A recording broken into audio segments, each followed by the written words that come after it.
আজকের খুতবার বিষয় ওয়াদা, অঙ্গীকার, প্রতিশ্রুতি এ সম্পর্কে।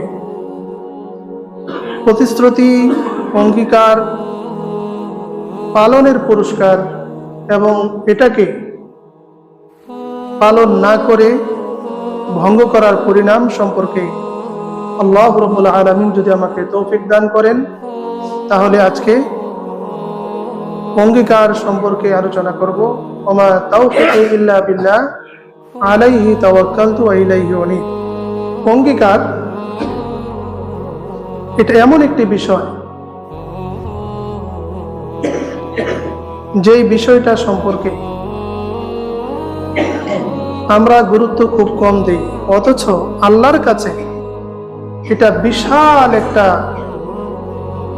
বিষয়। আর এই বিষয়ের কারণে মানুষ ব্যক্তিগত জীবনে ধ্বংস হয়ে যায়, পারিবারিক জীবনে পরিবারটা ভেঙে যায় এবং সমাজের মধ্যে অশান্তি, অবিশ্বাস এগুলো তৈরি হয়, যার মাধ্যমে দুনিয়ার মধ্যে অঙ্গীকার পূর্ণ না করার কারণে মানুষগুলো দুনিয়া এবং আখিরাতে ক্ষতিগ্রস্ত হয়ে যায়।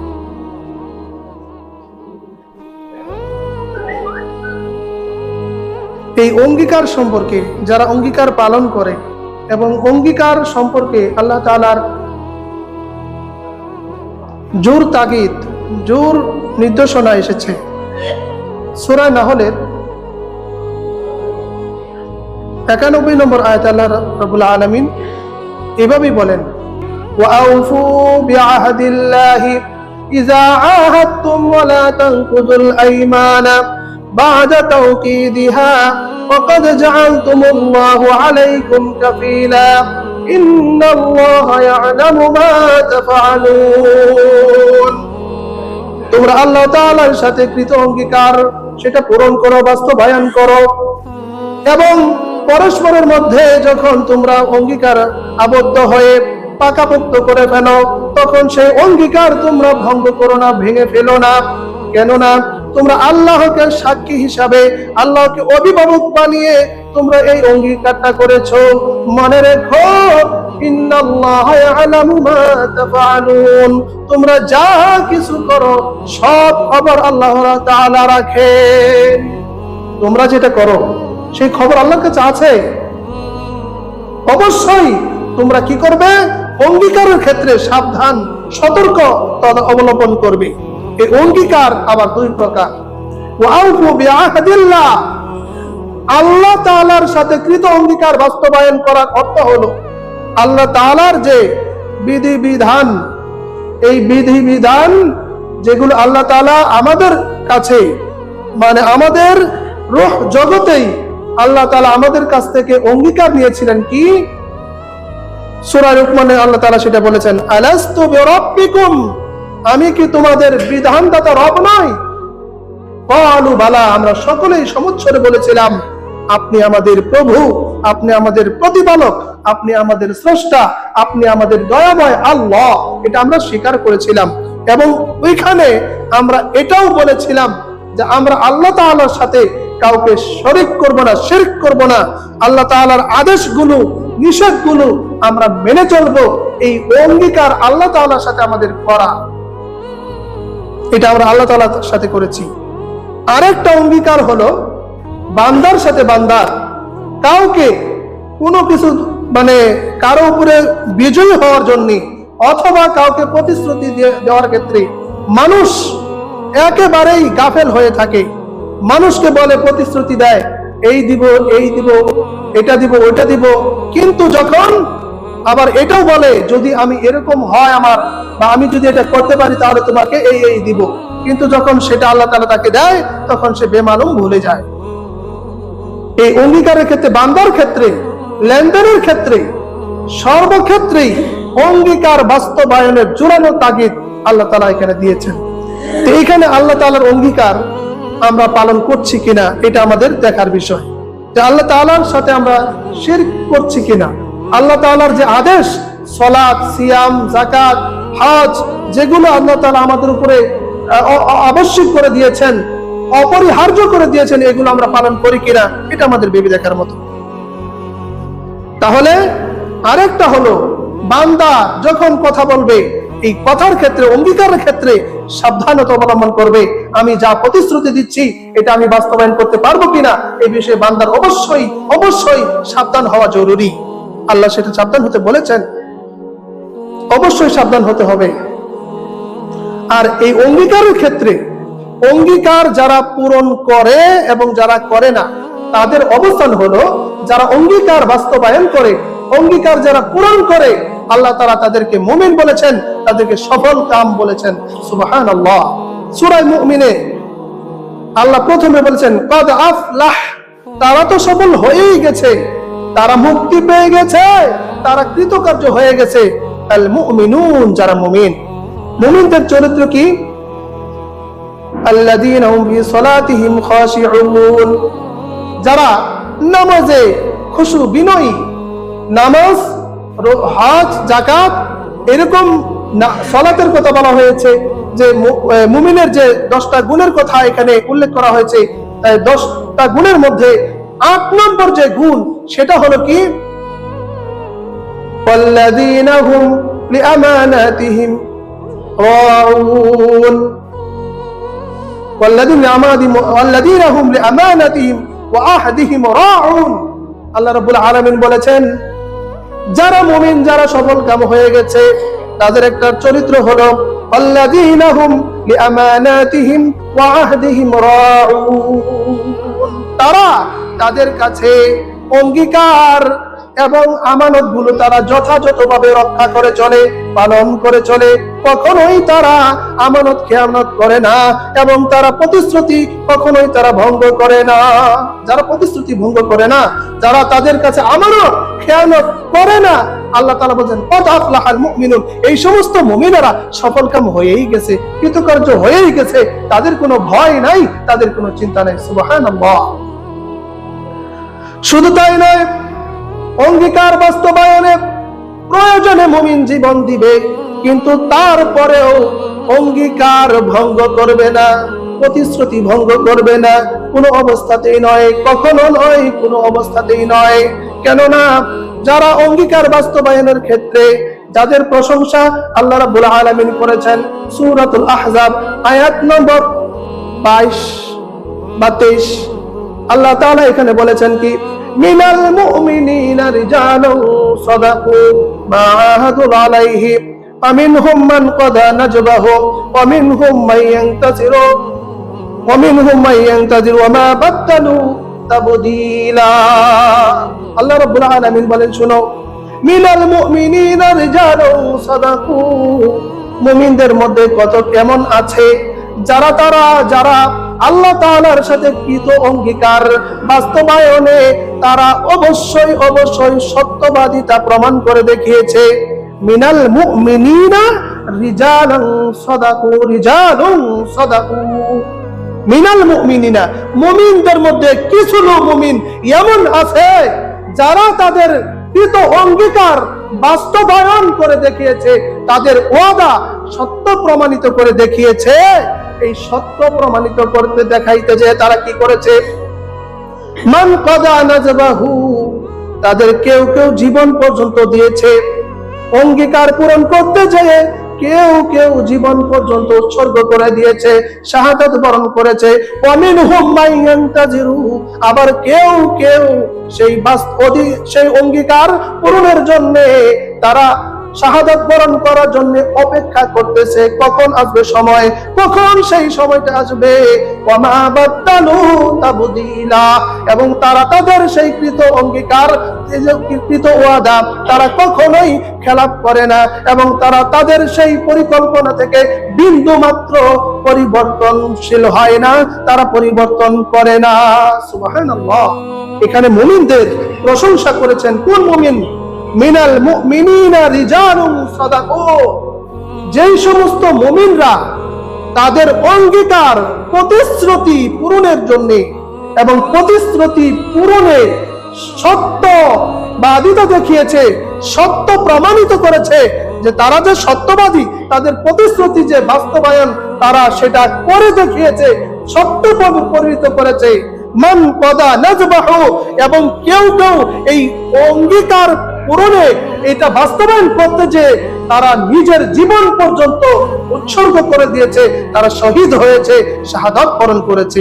আমিনহুম মাইয়ান তাজিরু, শুধু তাই নয়, শাহাদাত বরণ কেউ করার পরে অন্য যারা আছে তারা আবার ভয় পেয়ে তারা পিছু হাঁটে নাই, বরঞ্চ তারা কি করেছে, আমিনহুম মাইয়ান তাজিরু, এবং তার অপেক্ষায় আছে কখন আসবে সেই সময়টা, যেই অঙ্গীকার আল্লাহর কাছে করা আছে, যে অঙ্গীকার আর রাসূলের সাথে আমাদের করা আছে, সেই অঙ্গীকারটা কখন বাস্তবায়ন করব, সত্য প্রমাণিত করব, এই অপেক্ষায় তারা আছে। ওয়ামা বাদদালু তাবদীলা, তাদের সেই পরিকল্পনা, তাদের যে আকাঙ্ক্ষা, তাদের যে পূর্ণ যে কথা দেওয়া, সেই কথা থেকে, প্রতিশ্রুতি থেকে, অঙ্গীকার থেকে বিন্দু মাত্র তারা পিছু হতে রাজি নয়। সুবহানাল্লাহ। এর শানে নজুল হলো আনাস ইবনে মালিক রাদিয়াল্লাহু তাআলা আনহু। আনাস ইবনে নাজার, মালিক না, আনাস ইবনে নাজার, একটা তো আনাস ইবনে মালিক, তার চাচা, আপন চাচার নামেই আবার আনাস ইবনে মালিকের নামকরণ করা হয়েছে। আনাসের চাচা, তার নাম হলো আনাস ইবনে নাজার রাদিয়াল্লাহু তাআলা আনহু। তিনি ইসলামের প্রথম যুদ্ধ কোনটা? বদরের যুদ্ধ। কোন যুদ্ধ? বদরের যুদ্ধে। এই বদরের যুদ্ধে অংশগ্রহণ করতে পারে নাই। কারণ হলো তারা, আনাস ইবনে নাজার তিনি যুদ্ধে অংশগ্রহণ করার জন্য যাচ্ছিলেন, কিন্তু আবু জেহেল প্রতিমধ্যে তাকে ধরে ফেলেছিল, তাকে বাধা দিয়েছিল এবং তাকে যেতে দেয় নাই। এই জন্য বাধাগ্রস্ত হয়ে সে কোনোভাবে যেতে পারে নাই।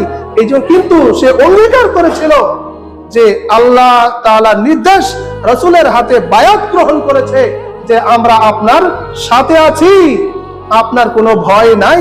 এই কথা তারা দিয়েছিল বিধায় কিন্তু যেতে পারে নাই, বাধাগ্রস্ত হয়েছে।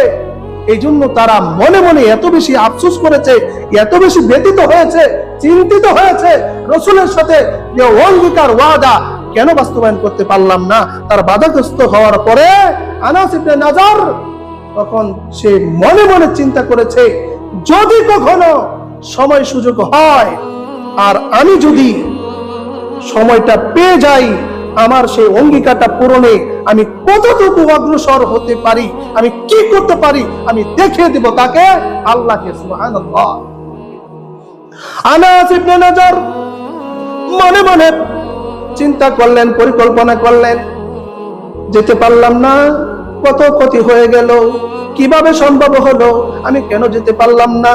যদি কোনোদিন আল্লাহ রাব্বুল আলামিন আমার জীবদ্দশায় এমন সুযোগ সুবিধা আমাকে করে দেয়, তাহলে আমি সেই যুদ্ধে সর্বপ্রথম যে আমার যে অঙ্গীকার আমি করেছি, অঙ্গীকারটা বাস্তবায়ন আমি কত দূর যেতে পারি, আমি তখন সেটা দেখিয়ে দিব। তারপরে যখন সেই বিশাল যুদ্ধ, সেই উহুদের যুদ্ধ যখন সংগঠিত হয়ে গেল, শুরু হয়ে গেল, তখন নবী মুহাম্মদুর রাসূলুল্লাহ সাল্লাল্লাহু আলাইহি সাল্লামকে তিনি রক্ষা করার জন্য তিনি তার সামনে ঢাল হয়েছিলেন, দাঁড়িয়েছিলেন। আর এই সাহাবী তখন সে পলায়ন করতে লাগলো। তখন বলল, কেন তুমি যাচ্ছ এখান থেকে, কেন তুমি পলায়ন করতেছো, কিভাবে যাচ্ছ?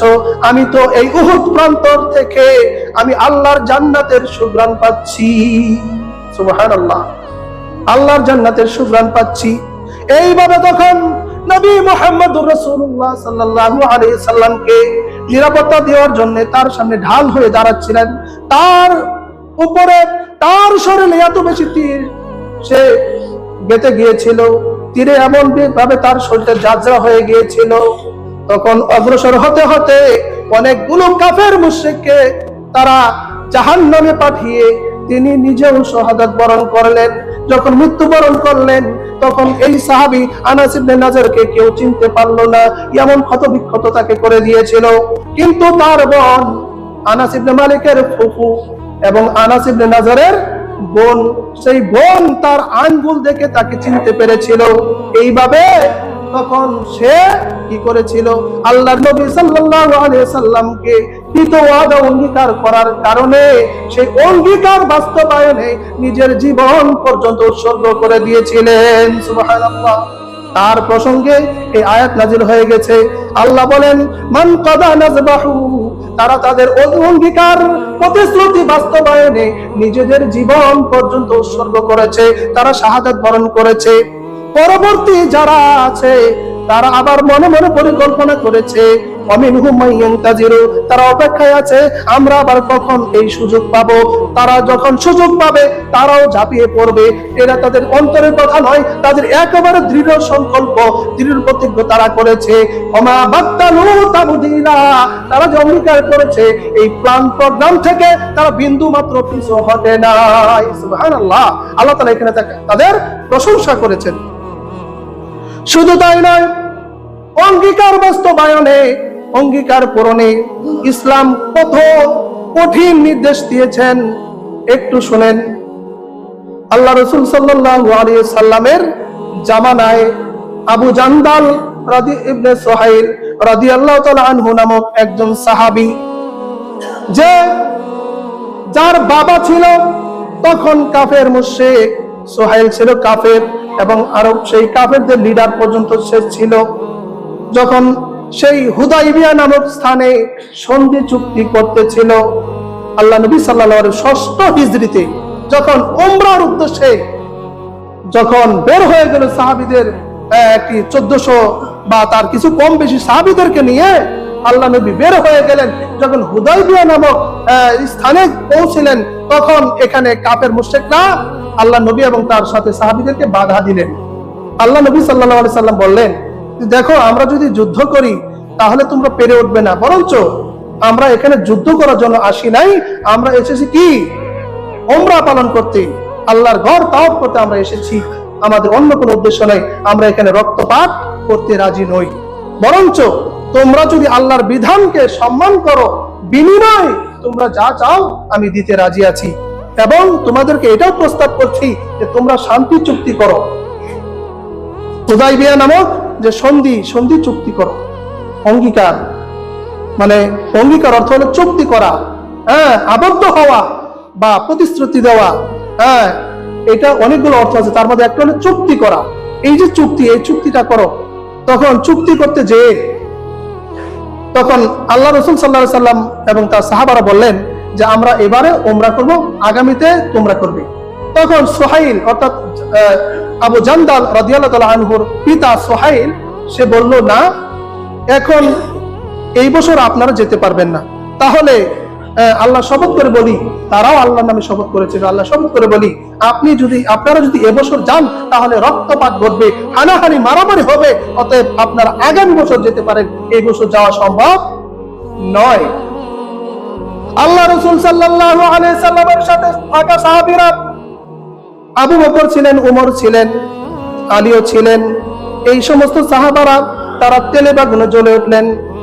সংখ্যায় বেশি নয়, আমাদের সামনে তারা বেশি নয়, তারা আমাদের সাথে পেরে উঠবে না। ইয়া রাসূলুল্লাহ, একটু হুকুম দিলে, একটু আদেশ করলে, ইশারা দিলে তাদের অবস্থান এখনই ভেঙে দিব।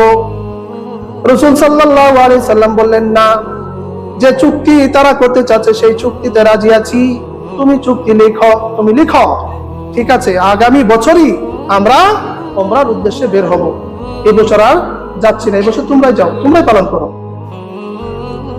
এই চুক্তি শেষ হয় নাই, লেখা শুরু হয়ে গেছে। এই লেখা যখন শুরু হয়ে গেছে তখন সাথে সাথেই সুহাইল, আবু জান্দাল রাদিয়াল্লাহু তাআলা পিতা মুশরিক ছিলেন, মুশরিক বলতেছে যে চুক্তি হলো এই বছর আমরা যাব, আপনারা আগামী বছর যাবেন। চুক্তি হয়ে গেল, 1 নম্বর চুক্তি, 1 নম্বর শর্ত লেখা হয়ে গেল। 2 নম্বর শর্ত হলো সুহাইল বলছে যে মক্কা থেকে যারা মদিনায় যাবে মুসলিম হয়ে ধর্ম ত্যাগ করে তাদেরকে পুনরায় আমাদের হাতে তুলে দিতে হবে, ফিরিয়ে দিতে হবে। কেমন কথা, যারা মুসলমান হয়ে দেশ ত্যাগ করবে, মক্কা ছেড়ে মদিনায় আপনার কাছে আশ্রয় নিবে, আপনি তখন ওই আশ্রিত ব্যক্তিকে আমাদের হাতে তুলে দিবেন, আমাদের হাতে তুলে দিবেন। এটা হলো শর্ত। আর আরেকটা শর্ত হলো, কিন্তু মদিনা থেকে যারা ইসলাম ত্যাগ করে, যারা মুরতাদ হয়ে মক্কায় আসবে আমাদের কাছে আশ্রয় গ্রহণ করার জন্য, তাদেরকে কিন্তু আপনার কাছে আমরা ফেরত দিব না। কত বৈষম্য, চিন্তা করছেন?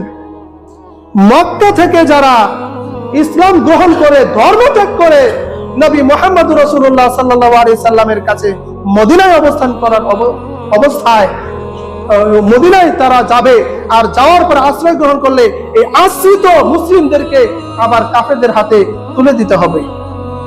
কত জটিল কথা, কঠিন কথা, একটু চিন্তা করেছেন? আবু বকর, ওমর শুনছিলেন, কিন্তু ওমর রেগে গেলেন। এটা কি করে সম্ভব? একজন মুসলিমকে কি করে মুশরিক কাফেরদের হাতে, অত্যাচারীদের হাতে কি করে তুলে দেবে? এটা সম্ভব নয়, এটা আমি মানতে রাজি নয়। ইয়া রাসূলুল্লাহ, আমি কিন্তু এখনই ভেঙে দিব চুক্তি, আমি কিন্তু চুক্তি মানতে রাজি না, এই কঠিন শর্ত আমি মানতে রাজি না। তারা আমাদেরটা ফেরত দিবে না, আর তাদেরটা আমাদের ফেরত দিতে হবে, এই শর্ত কিন্তু আমি আর সহ্য করতে পারতাছি না। কে বলতেছে? ওমর কেলে বাগুনে চলে আসছে।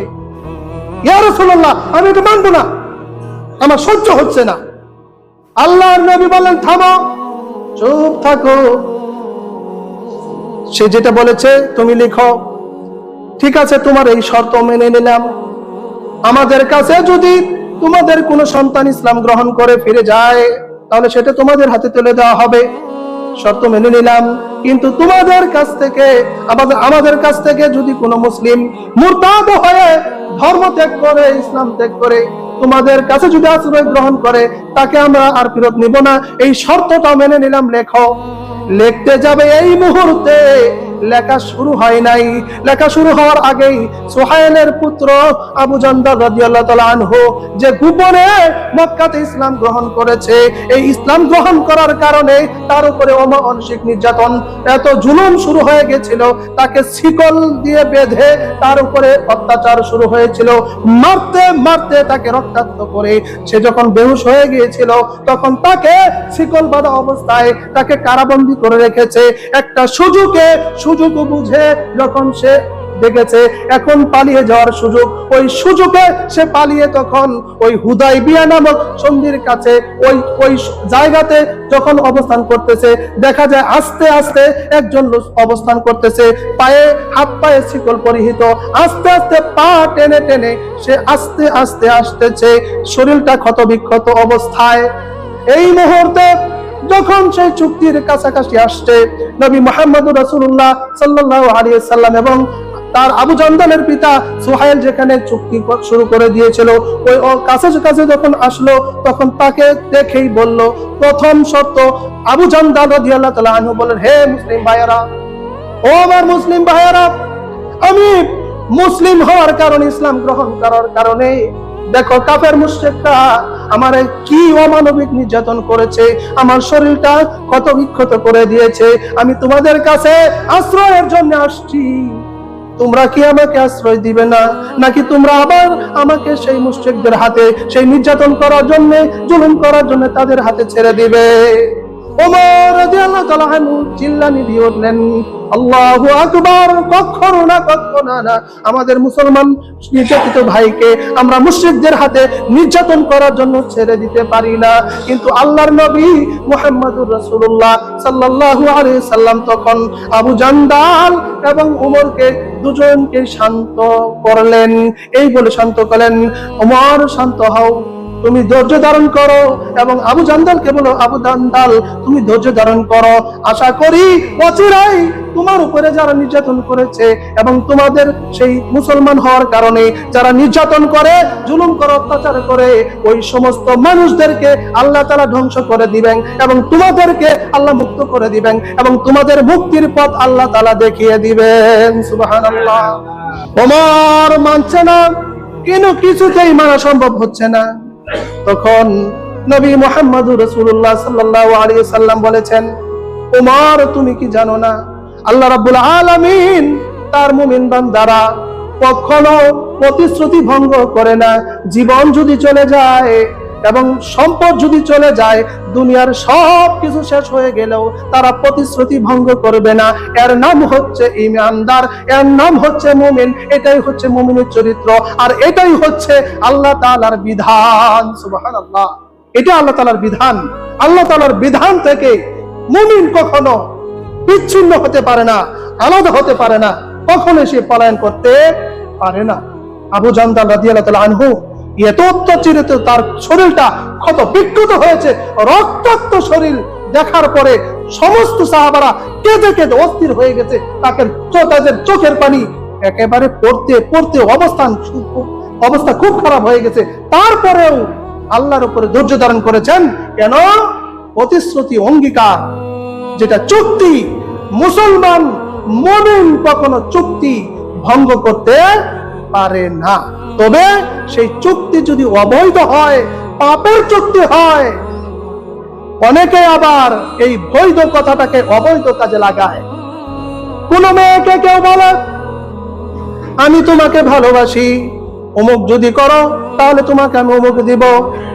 বিয়ের প্রলোভন দেখিয়ে তাদেরকে ধর্ষণ করে, তাদের ইজ্জত নিয়ে ছিনিমিনি খেলে। আবার কোন মহিলা তারা কি করে, কথা দেয় যে আমি এটা করবো সেটা করব, কিন্তু বাস্তবায়ন করতে পারে না। ওই হারাম জিনিসটা আবার এখানে নিয়ে আসে। কেননা বলে, তুমি তো কথা দিয়েছিল আমার সাথে অমুক দিন অমুক জায়গাতে রাত্রি যাপন করবে। এই অবিবাহিত পুরুষ এবং নারী একসাথে মিলিত হওয়া হারাম না হালাল? হারাম। এই হারাম কাজে কয়, তুমি তো কথা দিয়েছিলে। জানো না, কথা দিয়ে কথা না রাখা মুনাফিকের আলামত।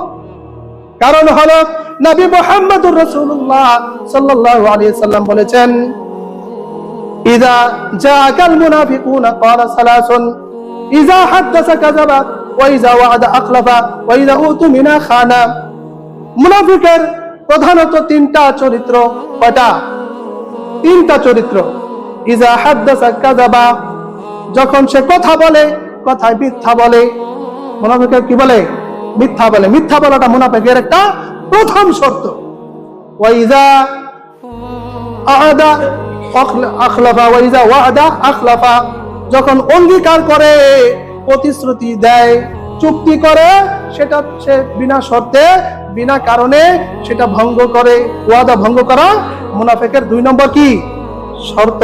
ওয়া ইযা উতুমিনা খানা, 3 নম্বর শর্ত হলো কোনো কিছু আমানত রাখলে সেটা সে কি করে? খেয়ানত করে। তাহলে মুনাফিকের প্রধানত চরিত্র কয়টা? 3টা। এই 3টা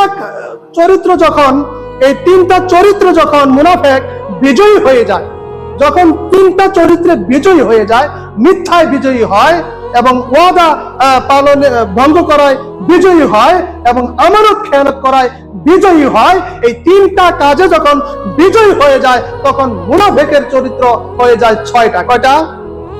6টা। যেই কথা আল্লাহ তাআলা কোরআনে বলেছেন, সূরা আল বাকারা 27 নম্বর আয়াত। আল্লাহ কি বলেছেন? الذين ينقضون عهد الله من بعد ميثاقه ويقطعون ما أمر الله به أن يوصل ويفسدون في الأرض أولئك هم الخاسرون। আল্লাহ রাব্বুল আলামিন বলেন, الذين ينقضون عهد الله, যারা তাদের কৃত ওয়াদা দৃঢ় অঙ্গীকারবদ্ধ হওয়ার পরে, সংকল্প করার পরে, কঠিনভাবে সেটা অঙ্গীকার করার পরে সেটা যারা বাস্তবায়ন করে, আল্লাযীনা, যারা ইয়ানকুদুনা আহদাল্লাহ, তাদের উপরে সেই কঠিন দৃঢ় প্রতিজ্ঞ, দৃঢ় অঙ্গীকার, দৃঢ় চুক্তি করার পরে সেটা যারা ভঙ্গ করে, ওয়ায়াকতাউনা মা আমারাল্লাহু বিহি আইয়ুসালা, এবং আল্লাহ তাআলা যে সম্পর্ক অক্ষুণ্ণ রাখতে বলেছেন সেই সম্পর্ক, আত্মীয়তার সম্পর্ক তারা যারা ছিন্ন করে, ওয়ায়ুফসিদুনা ফিল আরদ, এবং যারা জমিনে ফাসাদ অশান্তি সৃষ্টি করে বেড়ায়, উলাইকা হুমুল খাসিরুন, এই সমস্ত লোকেরা হচ্ছে চরমভাবে ক্ষতিগ্রস্ত। দেখেন, আগে বলছি ইজা হাদাসা কাযাবা, ওয়া ইজা ওয়া'আদা আখলাফা, ওয়া ইজা উতুমিনা খানা, মিথ্যা কথা বলা, ওয়াদা বা অঙ্গীকার ভঙ্গ করা, আর আমানত খেয়ানত করা। এখন এখানে দেখেন আরো 3টা আসছে। কি? আল্লাহ তাআলা বান্দার সাথে এবং আত্মীয়তার সাথে সম্পর্ক জোড়া লাগাইতে এবং তাদের সাথে সম্পর্ক উন্নত করতে আল্লাহ তাআলা জোর নির্দেশ। সুবহানাল্লাহ।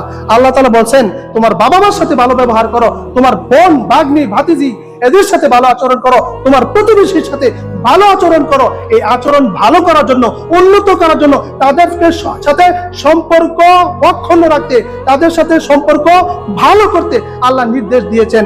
কিন্তু যখন তারা ক্ষমতা পায় তখন তারা কি করে?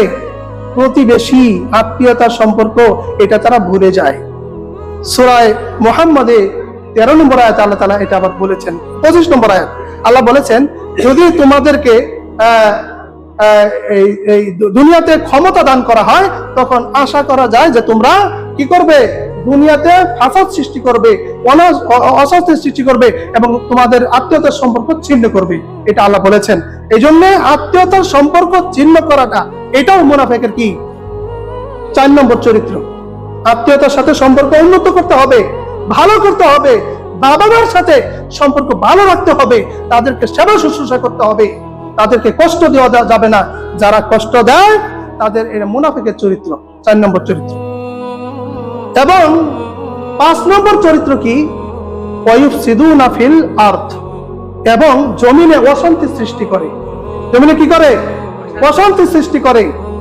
এমন অশান্তি সৃষ্টি করে কারো সুখ শান্তি সে দেখতেই পারে না, শুধু নিজের নিয়ে ব্যস্ত থাকে, নিজের সুখে থাকবে, অন্যজন জাহান্নামে গেল না ক্ষতিগ্রস্ত হলো এই বিষয়ে চিন্তা করে না, শুধু নিজেই সুখে থাকবে, শান্তি থাকবে, অন্যের সুখ দেখতে পারে না, অন্যের সুখ নষ্ট করে ফেলে।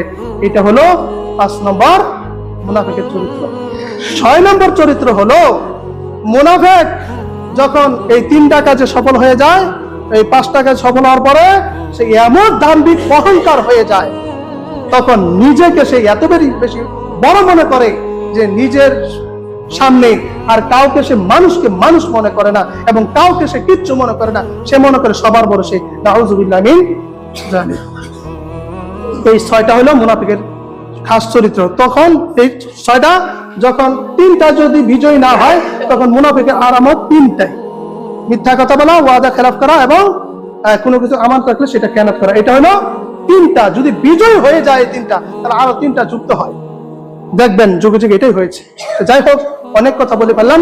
তো এই কথা আল্লাহ তাআলা বলেছেন কি, যে যারা অক্ষুণ্ণ করবে। আবার এই একই কথা বলেছেন সূরা রা'দে 13 নম্বর আয়াতে আল্লাহ বলেছেন কি, والذين ينقضون عهد الله من بعد ميثاقه ويقطعون ما امر الله به ان يوصل ويفسدون في الارض أولئك لهم اللعنة ولهم سوء الدار। আল্লাহ রাব্বুল আলামিন বলেন, যারা আল্লাহ তাআলার সাথে কৃত অঙ্গীকার শক্তিশালী ভাবে, কঠিন ভাবে অঙ্গীকারবদ্ধ হওয়ার পরে যারা তা ভঙ্গ করে এবং আল্লাহ তাআলা যে সম্পর্ক অক্ষুণ্ণ রাখতে বলেছেন এটা যারা ছিন্ন করে এবং যারা জমিনে ফাসাদ সৃষ্টি করে এবং জমিনে যারা অশান্তি সৃষ্টি করে বেড়ায়, উলাইকা লাহুমুল লা'না, আল্লাহ তাআলা লানত তাদের উপরে আছে এবং উলাইকা লাহুম সুউদ দার, এবং তাদের জন্য আছে মন্দ আবাসস্থল। এমন আবাসস্থল, মন্দ বাড়ি, মন্দ ঘর। মন্দ ঘর কোনটা বলেন? মন্দ আবাসস্থল কোনটা? জাহান্নাম। এটা বলছে কি, উলাইকা লাহুমুল লা'নাতু ওয়া লাহুম সুউদ দার। তাদের জন্য প্রথম যে লাঞ্ছনা সেটা হলো আল্লাহর লানত, আল্লাহর অভিশাপ তাদের উপরে, তাদের উপরে অভিশাপ। এরপর দ্বিতীয় শাস্তি কি? লাহুম সুউদ দার, তাদের জন্য মন্দ আবাসস্থল অর্থাৎ জাহান্নাম তাদের ঠিকানা। এইভাবে যারা মুমিন তারা কখনোই অঙ্গীকার পূরণে তারা পিছু হটে না, পিছু হতে পারে না। সূরা আল ফাতহের 10 নম্বর আয়াতে আল্লাহ রাব্বুল আলামিন এখানে আরেকটু কথা বলেছেন, এটা বলে শেষ করে দিচ্ছি।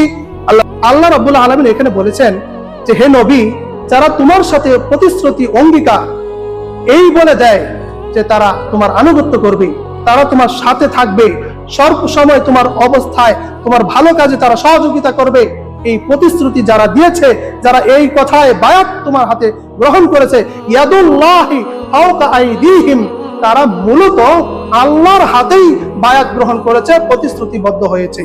আমার নাকাজ বা ইন্নাম ইয়ানকুসু আলা নাফসি, যে ব্যক্তি এই প্রতিশ্রুতি ভঙ্গ করে, এই প্রতিশ্রুতি ভঙ্গের ভয়াবহ কুফল তার নিজের উপরে, আলা নাফসি, তাদের নিজের উপরে বর্তাবে।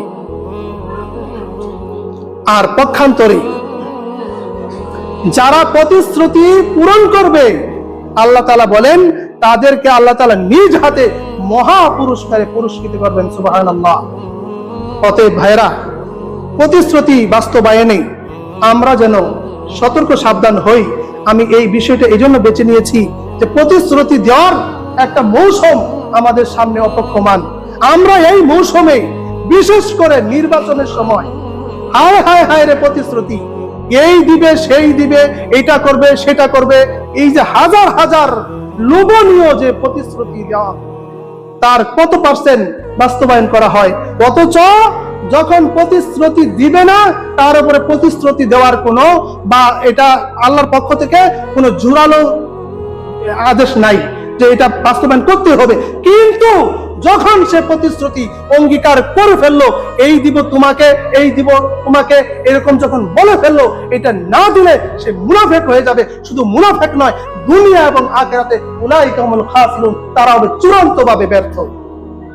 প্রতিশ্রুতি যারা দিয়েছিল আমাদের 15-16 বছর, প্রতিশ্রুতি কি যে বাস্তবায়ন করছে আমরা সবাই জানি না? 10 কেজি চাল, ঘরে ঘরে চাকরি, বিদ্যুৎ, বাবা রে বাবা, দিতে দিতে আমাদেরকে এমন দেওয়া দিছে যে আমাদের দেশটা ফুকলা করে ফেলেছে। নাউযুবিল্লাহ মিন যালিক। আর ভবিষ্যতে যারা ক্ষমতায় আসবেন বা যারা প্রতিশ্রুতি দিবেন, যেই প্রতিশ্রুতি দেওয়ার ক্ষেত্রে সাবধানতা অবলম্বন করতে হবে। এটা আপনার পর্যায়ে আইন।